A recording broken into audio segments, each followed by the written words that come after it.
Most people think Friedrich Nietzsche was just some dark, pessimistic philosopher who said, "God is dead," and spent his life being miserable. They couldn't be more wrong. Nietzsche was actually one of the most life-affirming philosophers who ever lived. He didn't reject life. He demanded that we squeeze every drop of meaning and power from it. He challenged us to stop sleepwalking through existence and actually become who we're capable of being. Today, I'm going to share 10 life lessons from Nietzsche that will fundamentally change how you approach your life. These aren't just abstract philosophical ideas. These are practical principles that, if you actually apply them, will transform everything. Let's get into it. Life lesson number 1, embrace amor fati, love your fate, amor fati. It's Latin for love of fate, and it's one of Nietzsche's most powerful concepts. Here's what it means. Don't just accept what happens to you, actively love it. Everything that happens, good or bad, is part of your story. Your job isn't to wish things were different. Your job is to embrace your life so completely that you wouldn't change a single thing. Nietzsche said, "My formula for greatness in a human being is amor fati." That one wants nothing to be different, not forward, not backward, not in all eternity. Not merely bear what is necessary, still less conceal it, but love it. Think about that. Not just tolerate your struggles, not just survive them, love them. Most people spend their entire lives wishing their circumstances were different. If only I had more money. If only I had better parents. If only I hadn't made that mistake. They're trapped in resentment about what is. Nietzsche is telling you that resentment is poison. It's powerlessness disguised as wisdom. Here's how to apply amor fati in your life. When something difficult happens, instead of asking, "Why me?" ask, "What is this teaching me? How can I use this?"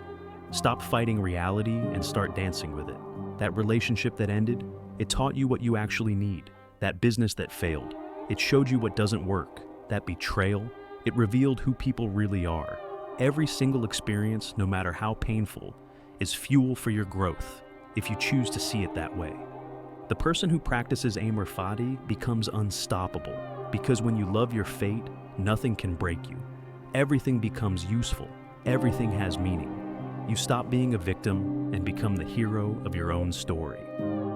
Life lesson number 2, become who you are. Nietzsche wrote, "Become who you are." It sounds paradoxical, right? How do you become what you already are? Here's what he meant. You're not born as a finished product. You're born as raw potential. Most people never actualize that potential. They spend their lives being who others expect them to be. Your parents wanted you to be stable, so you became an accountant even though you wanted to be an artist. Society told you success looks a certain way, so you chased that definition instead of creating your own. Your friends needed you to stay small so they wouldn't feel threatened, so you dimmed your light. That's not becoming who you are. That's becoming who they need you to be. Nietzsche is saying, there's a unique configuration of talents, passions, and values that exists only in you.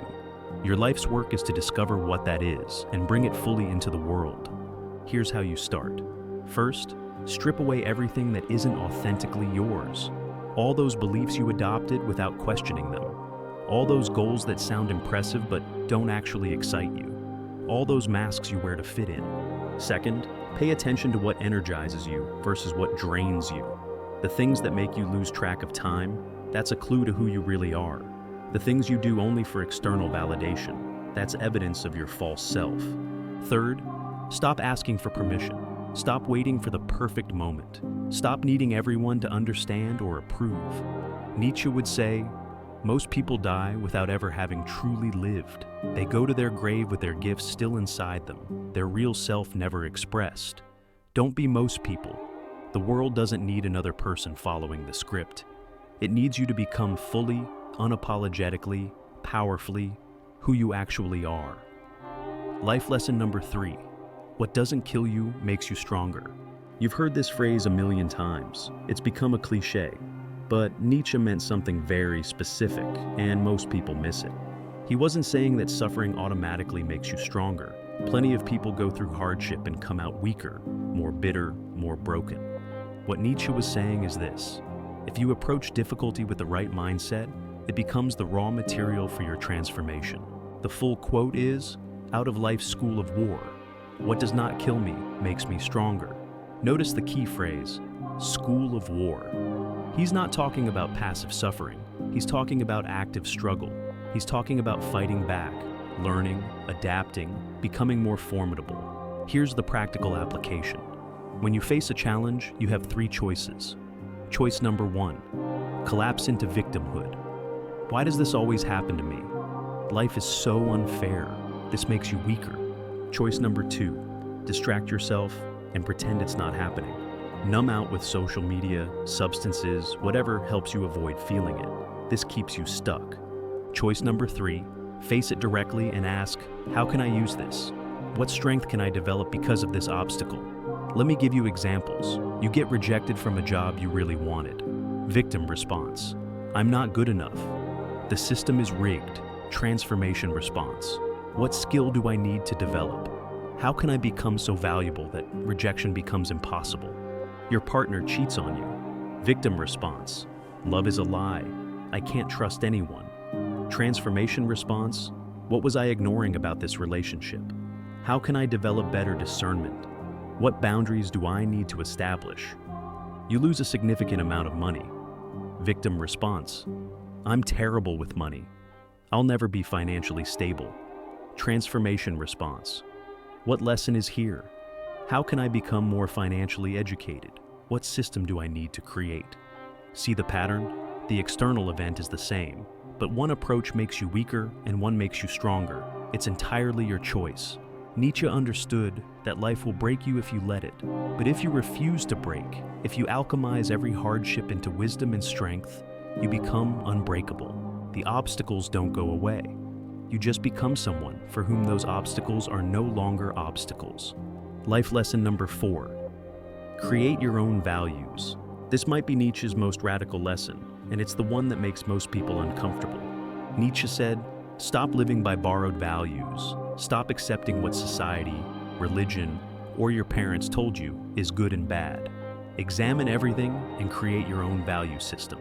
Now, this doesn't mean become a selfish monster with no morals. It means take responsibility for your own ethics instead of outsourcing them. Here's what Nietzsche observed. Most people are moral robots. They've been programmed with a set of shoulds, and they never question where those shoulds came from. You should be humble. Why? Because pride is a sin. Who decided that? Everyone knows that. But do you actually believe it? Or are you just repeating what you were told? You should prioritize family above everything. Why? Because that's what good people do. According to whom? And does this value actually serve you and your family, or is it creating resentment and obligation? Here's the exercise Nietzsche would give you. Write down your top 10 values, the things you believe are most important in life.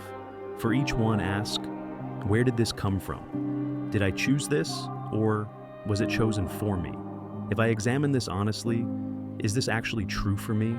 Yes, you might discover that half your values aren't really yours. They're hand-me-downs. They're programming. They're other people's voices in your head. Once you identify which values are truly yours and which are borrowed, you can start the real work, constructing a value system that's authentic to who you are.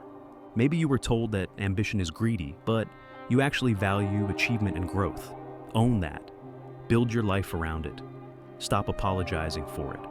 Maybe you were told that you should want marriage and kids, but you actually value freedom and solitude. Stop forcing yourself into a life that doesn't fit. This is what Nietzsche meant by the revaluation of all values. Take everything you were told is true and examine it ruthlessly. Keep what serves you. Discard what doesn't. And have the courage to live by your own code, even when it makes you different. The masses will judge you for this. They're threatened by anyone who refuses to follow the script. But you're not living for the masses. You're living for yourself. Life lesson number 5, reject the herd mentality.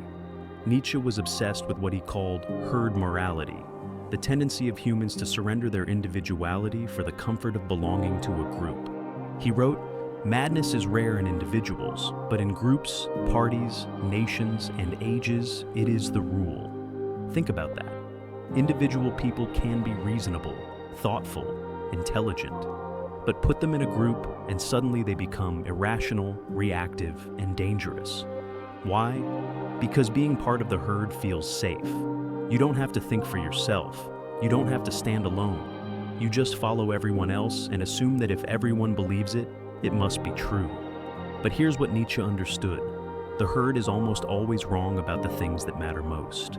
The herd tells you to be realistic, which really means be mediocre like us.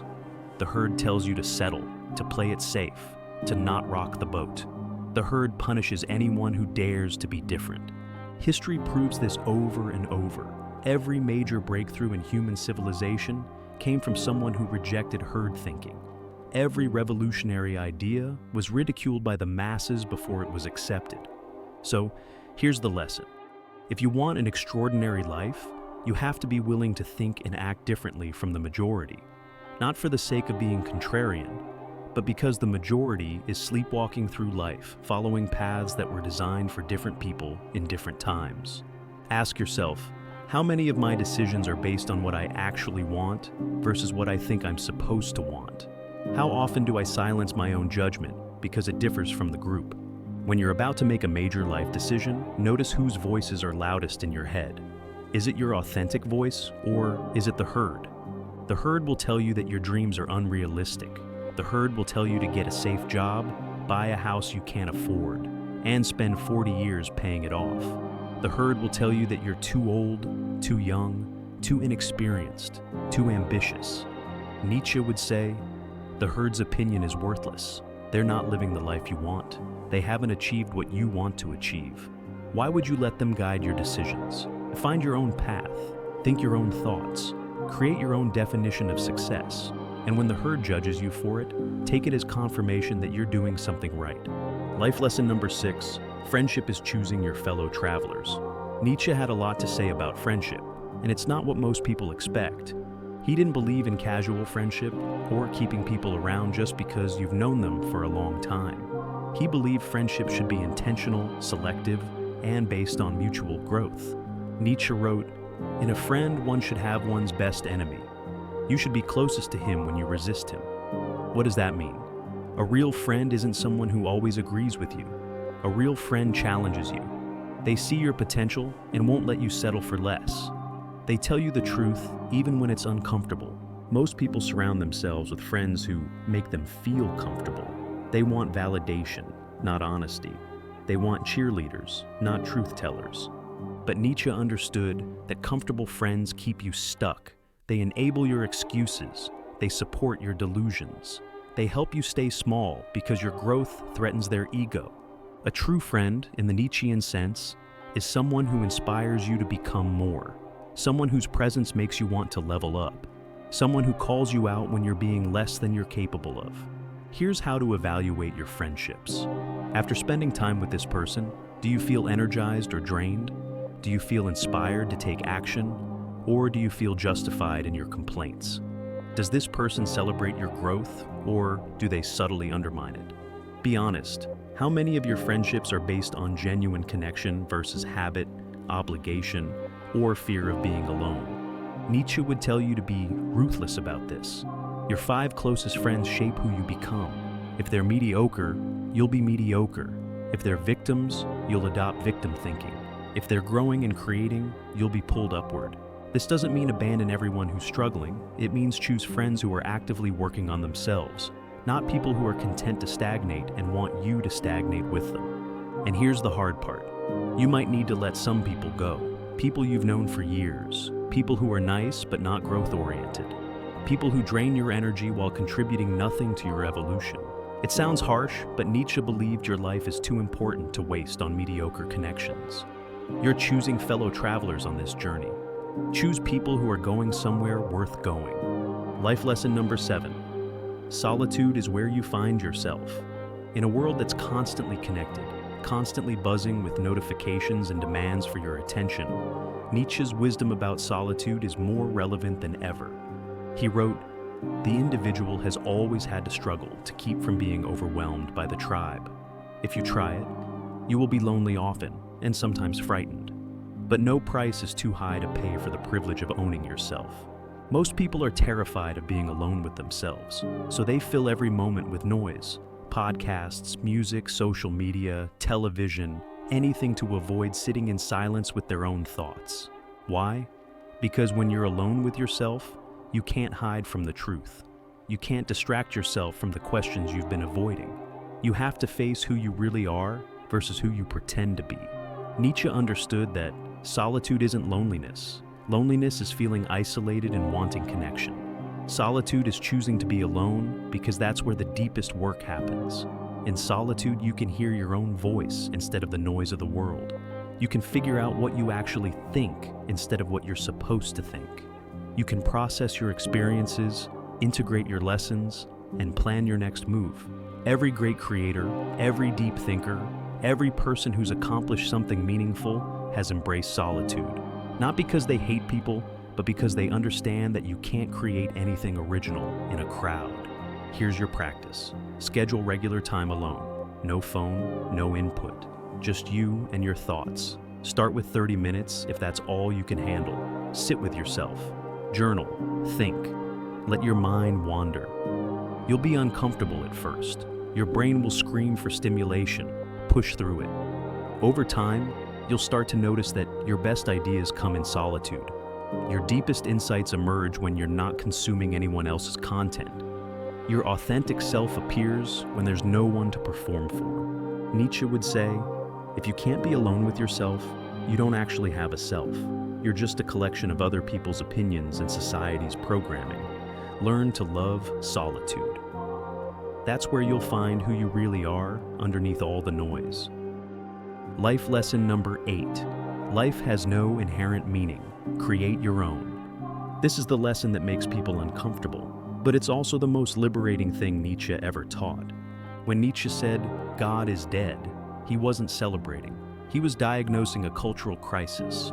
For thousands of years, religion gave people a ready-made meaning for their existence. Then, modernity came along and undermined those religious foundations. Nietzsche's question was, now what? If there's no cosmic purpose handed down from above, does that mean life is meaningless? Most people faced with this question fall into nihilism. Nothing matters, so why try? They use the absence of inherent meaning as an excuse to give up. Nietzsche went the opposite direction. He said, the absence of inherent meaning is your freedom. You're not constrained by someone else's blueprint. You get to create meaning. This is what he meant by the Übermensch, the person who takes responsibility for creating their own values and meaning instead of passively accepting what they're given. Here's how you apply this. Stop waiting for life to feel meaningful.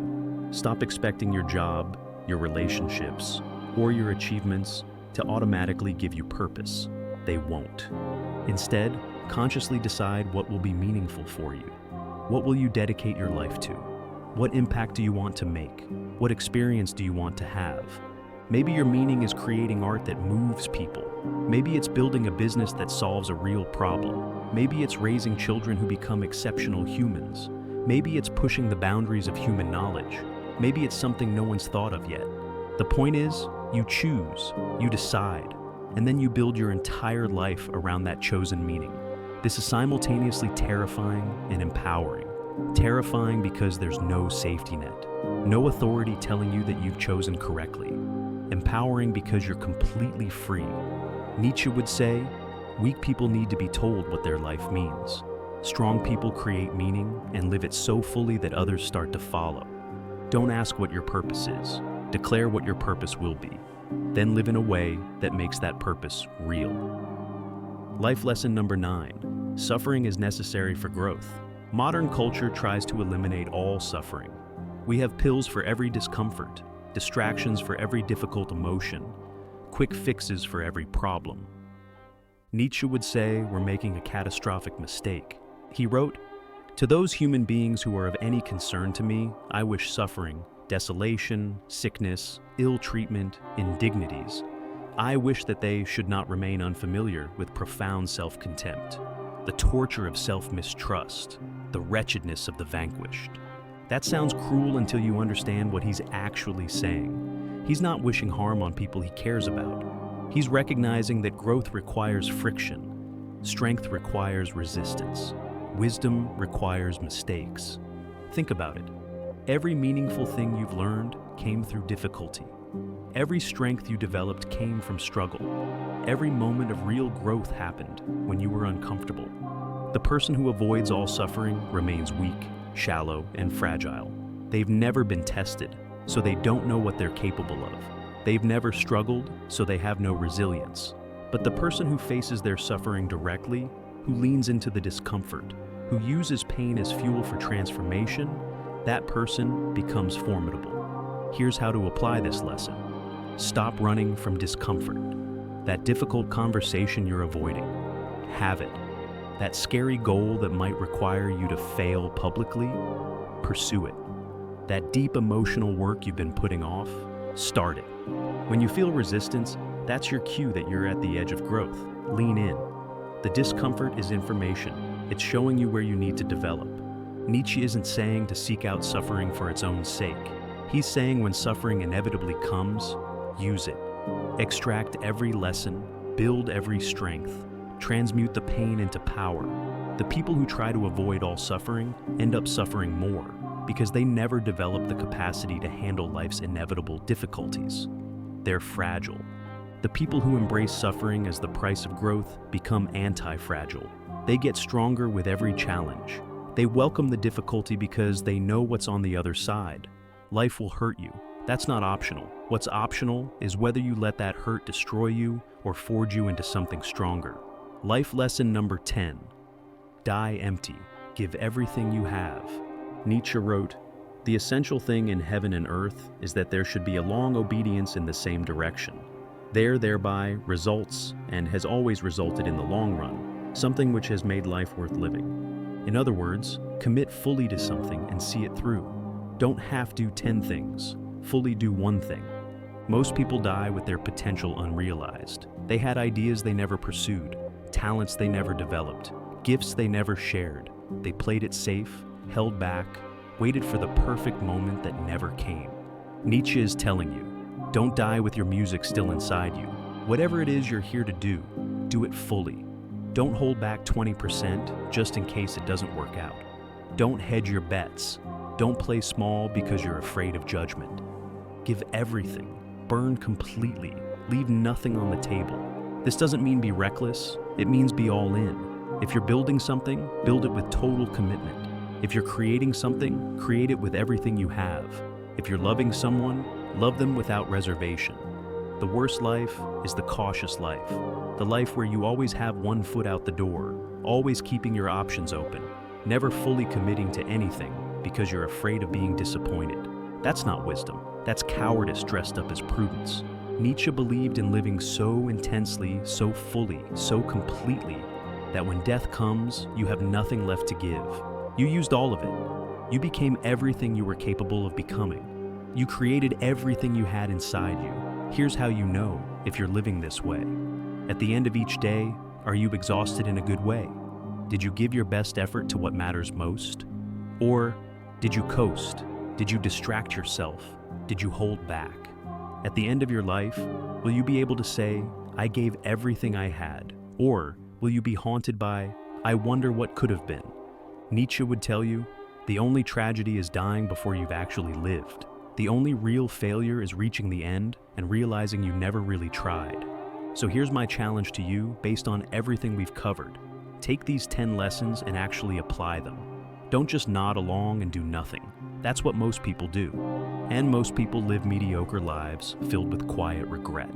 Lesson 1, embrace amor fati. Love everything that happens, even the hard stuff, and use it all as fuel. Lesson 2, become who you are.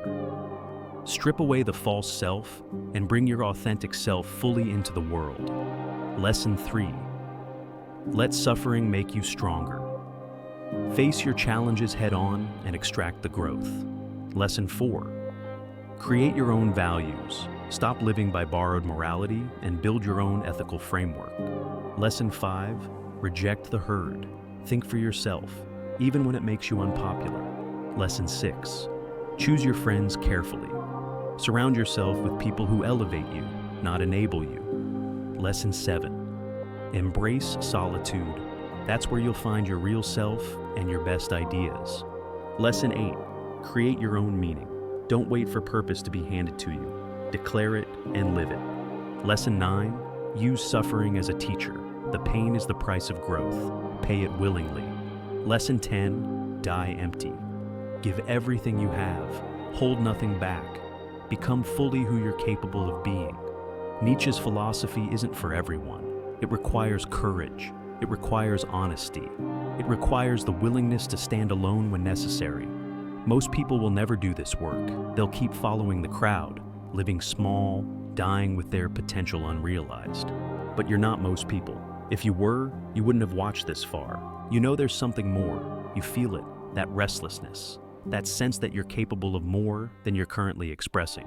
Nietzsche is giving you permission to become that, to stop apologizing for your ambition, to stop dimming your light, to stop living according to other people's rules.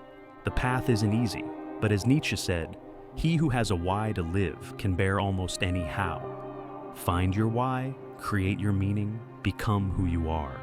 And remember what Nietzsche told us. One must still have chaos in oneself to be able to give birth to a dancing star.